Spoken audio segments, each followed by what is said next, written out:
اعوذ باللہ من الشیطان الرجیم بسم اللہ الرحمن الرحیم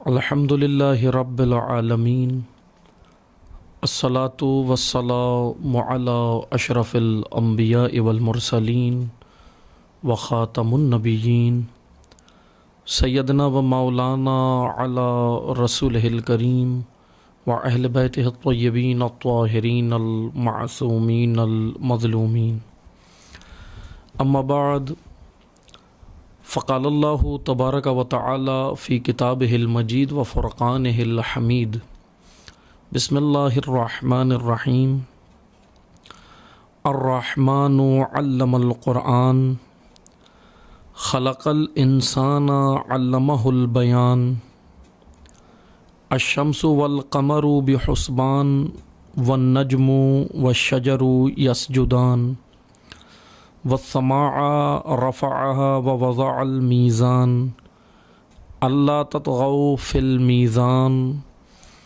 وأقيموا الوزن بالقسط ولا تخسروا الميزان والأرض وضعها للأنام فیہا فاکہۃ والنخل ذات الاکمام والحب ذو العصف والریحان فبأی آلاء ربکما تکذبان۔ صدق اللہ العلی العظیم۔ محترم سامعین کرام، السلام علیکم ورحمۃ اللہ وبرکاتہ۔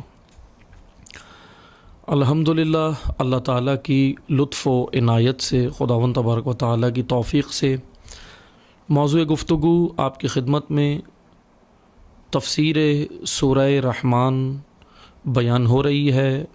ایک طالب علمانہ تفسیر اور تشریح سورہ رحمان کی آپ کی خدمت میں ہم بیان کر رہے ہیں، اور اس سلسلے کا آج یہ چوتھا درس یا چوتھی نشست ہے جو اللہ تعالیٰ کی توفیق سے آپ کی خدمت میں بیان ہو رہی ہے۔ سورہ مبارکہ رحمان قرآن مجید کا 55واں سورہ، 55 نمبر سورہ، اور جس کو عروس القرآن بھی کہا جاتا ہے روایات کی روشنی میں، اور واقعاً بہت خوبصورت سورہ کہ جس کے اندر اللہ تعالیٰ نے ذات حق نے نعمتوں کا بیان کیا ہے اور قانون نعمت بھی بیان کیا۔ خداوند تبارک و تعالیٰ نے اس سورہ کے اندر نعمتوں کے ساتھ ہی کچھ ایسی نعمتیں بھی بیان کی ہیں جو عالم غیب کی یا جنت عدن یا ایسے مقام کی کہ جہاں پر انسان نے ہم فیہا خالدون یعنی ہمیشہ کے لیے رہنا ہے۔ سورہ رحمان میں ہم جو تشریح ہم نے کی تھی گزشتہ دروس میں، ہم آپ کی خدمت میں یہاں تک پہنچے تھے کہ ہم نے آیت نمبر 6 تک آپ کی خدمت میں ہم نے اس کا بیان کیا تھا، کہ اس کا خلاصہ میں مختصر سا عرض کر دوں، توجہ سے سنیں۔ اللہ تعالیٰ کا فرمان ہے کہ الرحمن علم القرآن، کہ رحمان خداوند تبارک و تعالیٰ کے اس نام سے یہ سورہ شروع ہو رہا ہے۔ علم القرآن، ہم نے قرآن کو سکھایا، قرآن کا علم عطا کیا۔ خلق الانسان، انسان کو خلق کیا۔ علمہ البیان، اور پھر اسے بیان عطا کیا۔ ان آیات کی تشریح ہم گزشتہ درس میں کر چکے ہیں آپ کی خدمت میں۔ آگے ہے اللہ تعالیٰ کا فرمان ہے الشمس والقمر بحسبان، کہ سورج اور چاند ایک معین حساب و کتاب کے تحت چل رہے ہیں۔ یعنی میں نے بیان کیا تھا آپ کی خدمت میں کہ یہ ایسٹرو فزکس کی آیت ہے، یعنی کہ اللہ تعالیٰ نے ہمیں دعوت دی ہے ان علوم کی جانب کہ جو کائنات کے اندر اللہ تعالیٰ نے رکھے ہیں، کہ ان علوم کی جانب انسان آئے اور آ کر دیکھے کہ خداوند تبارک و تعالیٰ نے کیا خلقت کے اندر کیا حکمت رکھی ہے، اور ان نعمتوں میں انسان کے کیا فوائد ہیں۔ اگلی آیت والنجم والشجر یسجدان، کہ نجم اور شجر، نجم کا معنی بھی ہم نے بیان کیا کہ بیلیں، کوپل اور سبزہ جو زمین سے اپنا سر نکالتا ہے اور اگتا ہے، اس کو نجم کہتے ہیں۔ اور نجم اور شجر، درخت اللہ کو سجدہ کر رہے ہیں، اور سجدے کے بارے میں ہم بیان کر چکے ہیں کہ نجم و شجر کا سجدہ دراصل ان کی اطاعت ہے، اللہ کی قانون کے مطابق چلنا، خداوند تبارک و تعالیٰ کے مقرر کردہ قانون کے مطابق پروان چڑھنا، نشو و نما پانا، اور معاشرے کو، انسانوں کو اور وہ نعمتیں فراہم کرنا جو اللہ نے ان کی ذمہ داری، ڈیوٹی اور ماموریت لگائی ہے، یہی ان کا سجدہ ہے۔ یعنی بغیر چوں چراں کے خداوند تبارک و تعالیٰ کے قانون کے اندر، اس نظام کے اندر نظام مند ہونا، دراصل یہی شجر و حجر یا شجر و نجم کا یہی سجدہ ہے جو اللہ تعالیٰ نے بیان کیا۔ یہ آیت نمبر 6 تھی۔ اب آگے ایک اور خوبصورت مطلب اللہ تعالیٰ نے آیت کے اندر شروع کیا، اور وہ 7ویں آیت ہے کہ وَالسَّمَاءَ رَفَعَهَا وَوَضَعَ الْمِيزَانَ، کہ اور دیکھیں، انسان دیکھے کہ آسمان کو اس نے اونچا کیا، بلند کیا۔ وَالسَّمَاءَ رَفَعَهَا، بلند آسمان جو ہمارے سروں کے اوپر موجود ہے، اس کی جانب غور و فکر کرو۔ غور و فکر اور تدبر کی جانب اللہ تعالی ہماری توجہ کرا رہا ہے کہ وَالسَّمَاءَ وَرَفَعَهَا، رفعها، کہ دیکھو کہ کس طرح آسمان یہ جو بلند، کیونکہ سما عربی زبان میں کہتے ہیں بلند کو، بلند ایک کلی معنی اس کا بلندی ہے، یا بلند سما کو کہتے ہیں، جو بھی مثلا بلند ہو، لیکن یہاں پر آیہ کریمہ کے اندر آسمان کو مراد لیا گیا ہے کہ دیکھو کہ یہ جو سما، یہ جو اوپر تمہارے سروں کے اوپر جو آسمان ہے، رفعها، اونچا جو ہے، یہ جو اوپر آپ کو نظر آتا ہے، وَوَضَعَ الْمِيزَانَ، کہ یہ کس طرح اس کو اللہ نے وضع کیا ہے، توازن کے ساتھ قائم کیا ہوا ہے۔ توازن، میزان، میزان کا لفظ عموماً اردو زبان میں بھی استعمال ہوتا ہے، اور میزان کا جو ایک سادہ سا معنی ہے جو لیا جاتا ہے، وہ ہم ترازو کو کہتے ہیں اردو زبان میں، کہ جس طرح ہم ناپ تول کے لیے ایک ترازو کو استعمال کرتے ہیں، اس کو ہم میزان کہتے ہیں۔ لیکن میں آپ کی خدمت میں پہلے بھی بارہا یہ مطلب عرض کر چکا ہوں کہ اگر ہم مصادیق کے اندر، ہمارے ذہن میں اگر صرف مصادیق رہیں گے تو ہم کبھی بھی کلی مطلب کو سمجھ نہیں پائیں گے۔ اس لیے میزان اگر ہم صرف ترازو ہی کو سمجھیں، جو ہماری روزمرہ زندگی میں ہمیں نظر آتا ہے، لین دین میں، خرید و فروخت کے اندر جو ترازو ہمیں نظر آتا ہے، وہ میزان کی ایک قسم کہہ لیں، یا میزان کا ایک مصداق ہے۔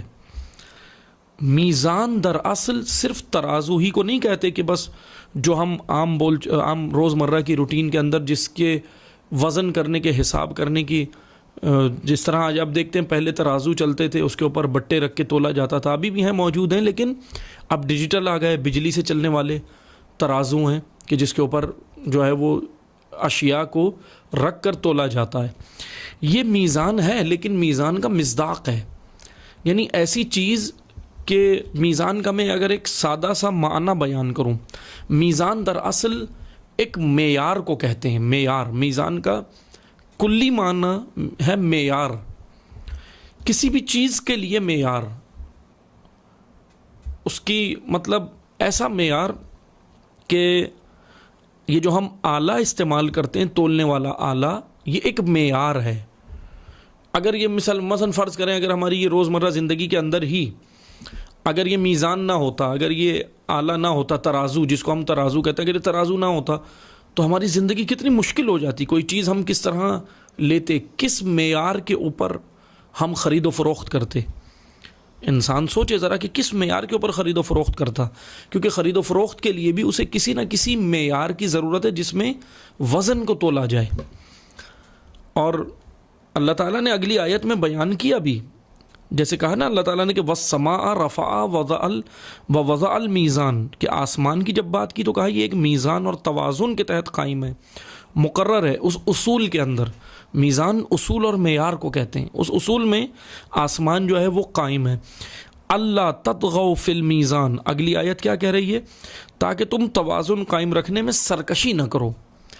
تطغوا، طغیان سے ہے لفظ، طغیان سرکش کو کہتے ہیں۔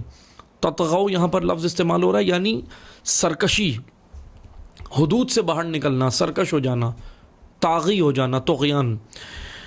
یہ میزان کیوں قرار دیا اللہ نے؟ فی المیزان، تاکہ تم سرکشی نہ کرو، پھر اگلی آیت کیا کہہ رہی ہے؟ وَأَقِيمُ الْوَزْنَ وزنا، اور تم وَأَقِيمُ الْوَزْنَ بِالْقِسْطِ، اور تم انصاف سے ٹھیک طریقے پر تولو، قسط عدل انصاف، وَلَا تُخْسِرُ الْمِيزَانَ، اور تولنے میں معیار کو پرکھنے میں دوسروں کا تخسرو خسارہ مت کرو، معیار کے اندر لوگوں کا خسارہ مت کرو۔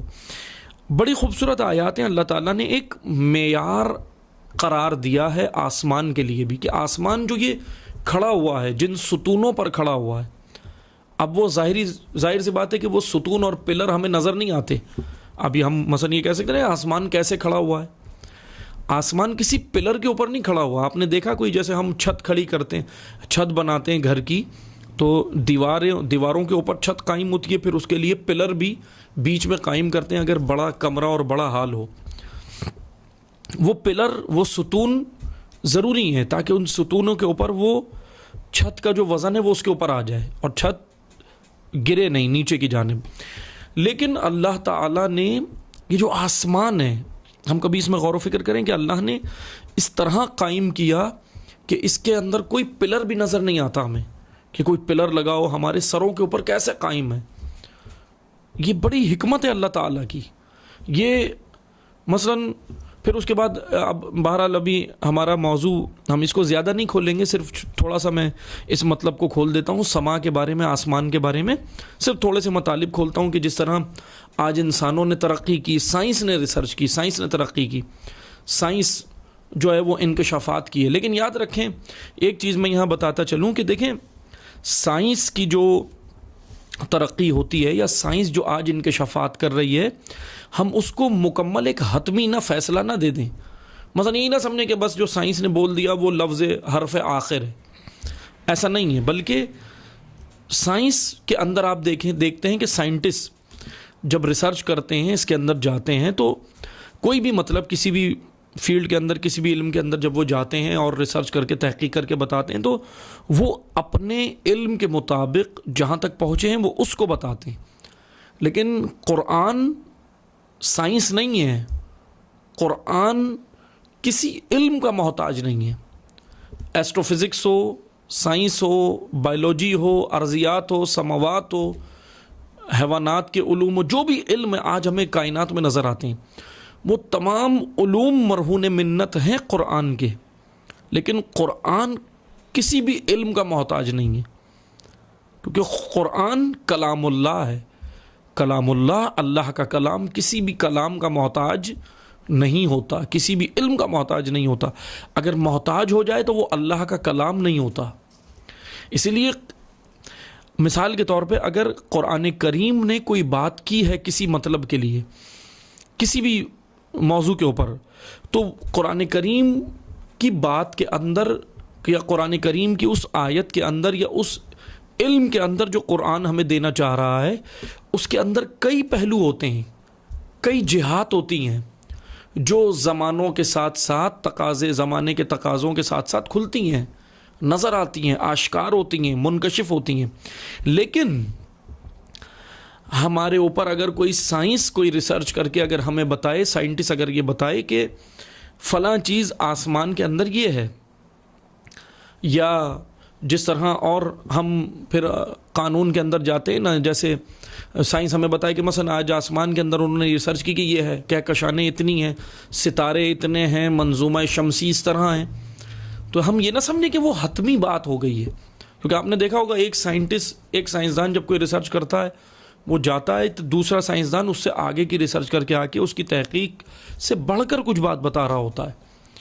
یہ انسانی کمال ہے، انسانی عقل کا بھی کمال ہے کہ وہ زمانے کے تقاضوں کے ساتھ ساتھ، عصری تقاضوں کے ساتھ ساتھ، وسائل مہیا ہونے کے ساتھ ساتھ انسانی عقل وسیع تر بھی ہوتی ہے۔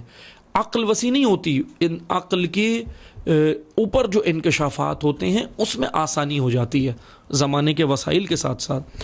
اسی طرح آسمان کی جب باری آتی کہ اللہ تعالیٰ نے آسمان کو ایک میزان کے تحت قائم کیا، تو قرآن کریم آسمان کی خلقت کے بارے میں اور بھی بہت کچھ بیان کرتا ہے۔ مثلا یہ جو ہم کہتے ہیں نا عموماً کہ 7 آسمان، اللہ تعالیٰ نے ایک ہمیں یہ کہہ لیں کہ آسمانوں کی خلقت کے لیے ہمیں ایک مثال دی ہے انسان کو کہ 7 آسمان، ان 7 آسمان میں کیا ہے. جیسے میں آپ کو ایک مثال دیتا ہوں نا کہ جتنے بھی سائنسدان ہیں انہوں نے آج ریسرچ اور تحقیق کر کے بتایا کہ آسمانوں کے اندر کیا ہے.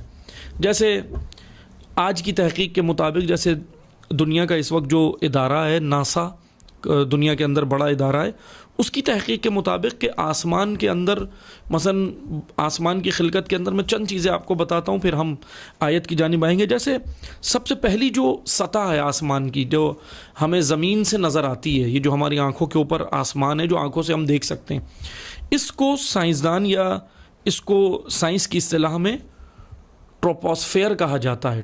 ٹروپوسفیئر، فضا اور آسمان، اس کے بارے میں جو ریسرچ ہے. بہرحال اس کے اوپر ائمہ علیہ السلام کی احادیث بھی بڑی خوبصورت موجود ہیں، انشاءاللہ ہم ان سے بھی استفادہ کریں گے. لیکن ابھی ہم آپ کی خدمت میں بیان کرتے ہیں ٹروپوسفیئر یہ ایک پہلی چھت ہے آسمان کی، یا یہ کہہ لیں کہ یہ پہلا آسمان ہے. اور یہ بڑی خوبصورت اس کے اوپر تحقیق کی کہ گیسوں کی تعداد اور پانی کے گرد جتنے ذرات ہوتے ہیں وہ اسی ٹروپوسفیئر میں ہوتے ہیں. گرم ہوا اوپر کی جانب اٹھتی ہے اور ٹھنڈی ہوا نیچے کا رخ کرتی ہے. اور پھر یہ جو تہ ہے آسمان کی، جب یہ گرم ہوا اوپر کی جانب اٹھتی ہے، فضاؤں کے بارے میں جو تحقیقات ہیں، ماہرین یہ کہتے ہیں گرم ہوا جب اوپر کی جانب اٹھتی ہے اور ٹھنڈی ہوا نیچے کا رخ کرتی ہے، تو پھر اسی تہ کے سبب، اس تہ کے اوپر یہ ہوتا ہے جو آسمان کی پہلی تہ ہے، اس سے پھر بارشیں ہوتی ہیں، بجلی چمکتی ہے اور سمندری طوفان آتے ہیں. یہ جو آپ کو آج نظر آتے ہیں مختلف قسم کے طوفان، سمندری طوفان، اور یہ آندھیاں آتی ہیں فضا کے اس حصے کے اوپر. یہ پہلا حصہ ہے فضا اور آسمان کا. پھر اس کے اوپر ذرا سکون کی حالت ہے جو ماہرین کہتے ہیں. پھر اس کے اوپر والے حصے کو اسٹارٹوسفیئر کہتے ہیں. ٹروپوسفیئر، اسٹارٹوسفیئر. یہ اس تہ کے اوپر، یہ اب دیکھیں اللہ تعالیٰ کی حکمت دیکھیں. اللہ تعالیٰ نے کہا نا کہ اس میں غور و فکر کرو. ماہرین یہ کہتے ہیں کہ یہ اسٹارٹوسفیئر جو ہے، اس کے اوپر سورج سے نکلنے والی کچھ تابکاری شعاعیں ہوتی ہیں جو اس کے اوپر آتی ہیں، اور اس کے اوپر ایک حفاظتی تہ بھی ہے جس کو اوزون کہتے ہیں. اوزون کی کچھ لیئرز ہوتی ہیں سائنٹسٹ کے بقول. وہ اوزون سورج سے نکلنے والی تابکار شعاعوں کو جو زمین کے لیے مضر ہیں، زمین کے لیے اچھی نہیں ہیں، کیونکہ اگر یہ زمین کی تہ پر آ جائیں تو یہ زمین کو بھسم کر سکتی ہیں، ایک لحظے کے اندر زمین کو جلا سکتی ہیں. ان شعاعوں کو اوزون جو لیئرز ہوتی ہیں وہ ان شعاعوں کو کنٹرول کرتی ہیں. اور یہ دوسری تہ جو آسمان کی ہے، پہلی تہ جو ہے ٹروپوسفیئر ہے، دوسری تہ اسٹارٹوسفیئر ہے. اس کے اوپر یہ تہ یہ کام کرتی ہے. اور یہ جتنے بھی آپ دیکھتے ہیں نا کہ ہم سنتے ہیں کہ سائنٹسٹ کہتے ہیں کہ ستارے ٹوٹتے ہیں، اور جو ٹوٹتے ہیں ستارے، واقعاً یہ ایک ٹوٹنے کا عمل ہوتا ہے نظام شمسی کے اندر، لیکن وہ ٹوٹ کر زمین کی جانب آپ دیکھتے ہیں زمین پہ نہیں گرتے، کیونکہ یہ جو اوزون لیئرز ہیں وہ اس کو اوپر ہی روک لیتی ہیں، اس ستاروں کو وہیں پہ روک کر ختم کر دیتی ہیں.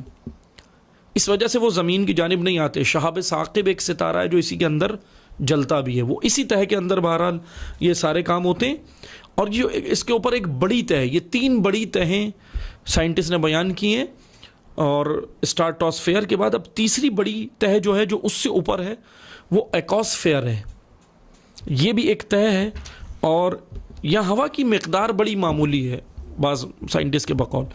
یہ تینوں تہیں، اب آپ اس پہ توجہ کریں، یہ 3 تہیں بیان کی ہیں سائنٹسٹ نے، اور اس کے ساتھ یہ بھی بیان کیا کہ اس کے اندر کیا کیا موجود ہیں، گیسز کس طرح ہیں، یہ ساری چیزیں کس طرح ہیں.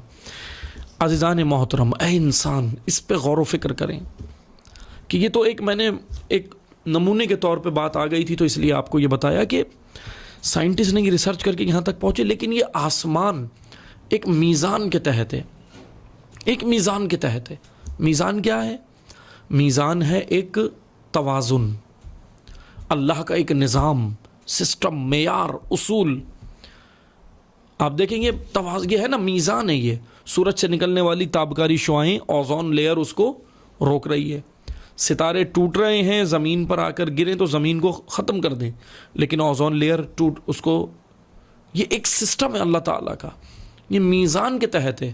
اب وہ بہرحال یہ بھی ایک الگ موضوع ہے کہ یہ کیوں ٹوٹتے ہیں ستارے، اس کی کیا وجہ ہوتی ہے، اور پھر یہ سورج جو ہے وہ ایسی تابکاری شعاعیں بھیجتا کیوں ہے؟ بھائی نہ بھیجے، لیکن وہ بھی سورج کی زندگی کے لیے ضروری ہے۔ وہ تابکاری شعاعیں سورج جو اخراج کرتا ہے وہ سورج کی حیات کے لیے ضروری ہے، اور یہ جو ستارے ہیں یہ اس نظام شمسی کو برقرار رکھنے کے لیے ضروری ہیں، ورنہ اگر یہ نہ ٹوٹیں یا سورج تابکاری شعاعیں نہ دے، کیونکہ اللہ نے نظام اس طرح بنایا ہے، اللہ نے تخلیق کائنات اس طرح کی ہے کہ ایک تمام اشیاء جو اللہ تعالیٰ نے خلق کی ہیں وہ ایک دوسرے سے مربوط ہیں۔ سسٹم اللہ تعالیٰ کا اس طرح ہے، مثلا یہ نظام شمسی کے اندر جتنے ستارے، کہکشانیں، چاند، زمین، یہ سارے ایک دوسرے سے کنیکٹ بھی ہیں، مربوط بھی ہیں، اور دوسرا ایک دوسرے کی ضرورت بھی ہیں۔ یہ اللہ کا نظام ہے بڑا خوبصورت، یعنی صرف ذات خدا ہے جو کسی کی محتاج نہیں ہے، ذات خدا ہے جس کو کسی کی کوئی ضرورت نہیں ہے۔ لفظ ضرورت ہی ذات خدا کے لیے نہیں کہا جا سکتا، ذات خدا کے لیے، ذات حق کے لیے، واجب الوجود ذات کے لیے، ورنہ تمام کائنات کی جتنی اشیاء ہیں آپ دیکھیں ایک دوسرے سے جڑی ہوئی ہیں۔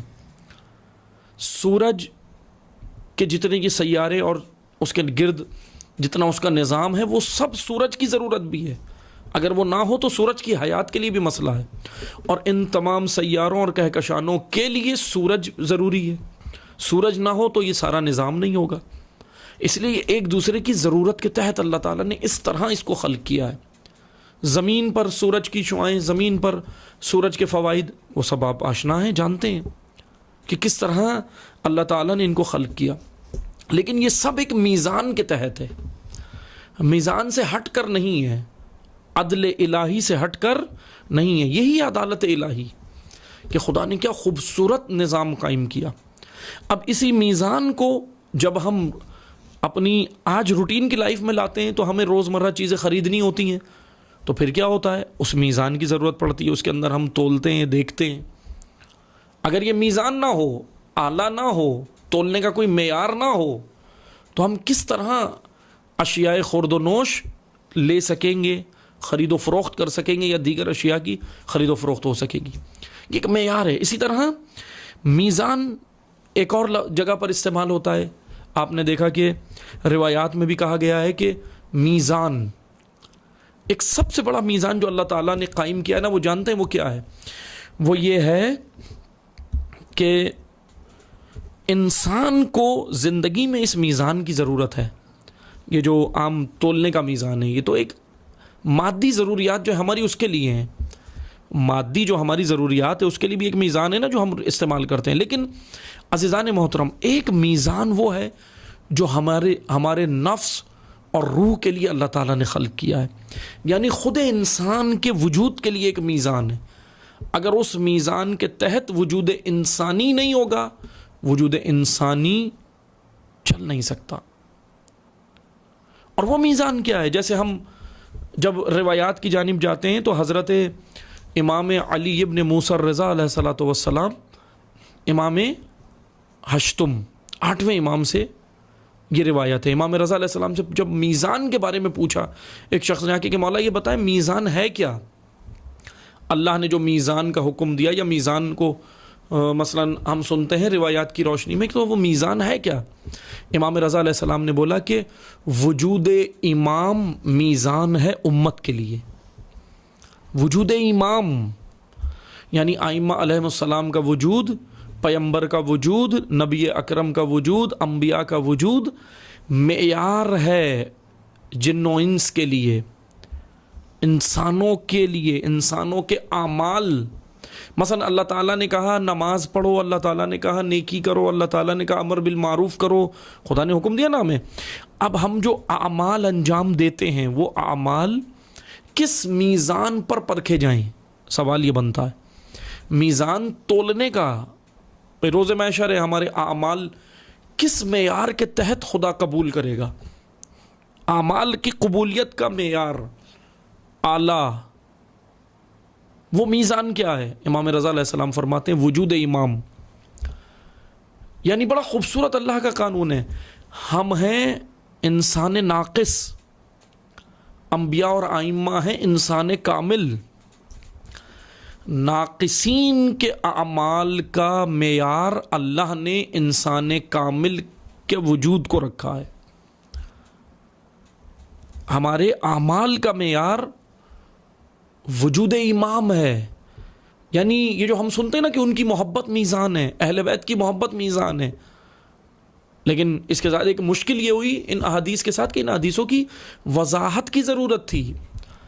اب بس محبت اہل بیت سنا اور پھر چلے گئے اور کہا کہ بس چھٹی ہو گئی، اب بس ہم جو بھی کرتے پھریں دنیا کے اندر معاذ اللہ گناہ کریں، سب کچھ کریں، اور پھر اس کے بعد ہم کیونکہ دل میں ہمارے حب علی ہے، دل میں ہمارے حب اہل بیت ہے، دل میں ہمارے حب نبی ہے، تو بس پھر ہم جنتی ہیں.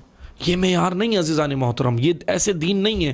اللہ کا میزان ایسے نہیں ہے جیسے ہم نے سمجھ لیا ہے. میزان الہی ایسے ہے کہ یہ جو محبت اہل بیت ہے، قُلْ لَا أَسْأَلُكُمْ عَلَيْهِ أَجْرًا إِلَّا الْمَوَدَّةَ فِي الْقُرْبَى، یہ جو اللہ کہہ رہا ہے کہ اے حبیب ان کو کہو کہ اجر رسالت مودت ہے، اہل بیت کی مودت ہے. وہ مودت، وہ محبت کیا ہے؟ اقربا کی محبت و مودت کیا ہے؟ وہ ایک معیار ہے، وہ ایک معیار ہے اعمال کا، اعمال کی قبولیت کا معیار ہے. اور ان اپنے اعمال کو، یعنی وجود انسان کامل ایک معیار اور تولہ اور آلہ ہے انسان ناقص کے اعمال کا.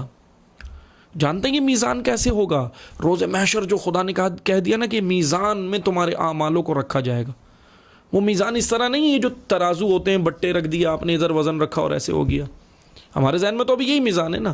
وہ میزان ایسے ہوگا کہ اہل بیت کے کردار، انبیاء کے کردار، اولیاء و اوصیاء کے کردار، ان کا کردار ہمارے اعمال کا معیار ہے، ہمارے اعمال کو پرکھنے کا معیار ہے. ان کا کردار، ہمارے اعمال کو ان کے کردار کی روشنی میں پرکھا جائے گا. انسان کامل کے ان کی روشنی میں پرکھا جائے گا.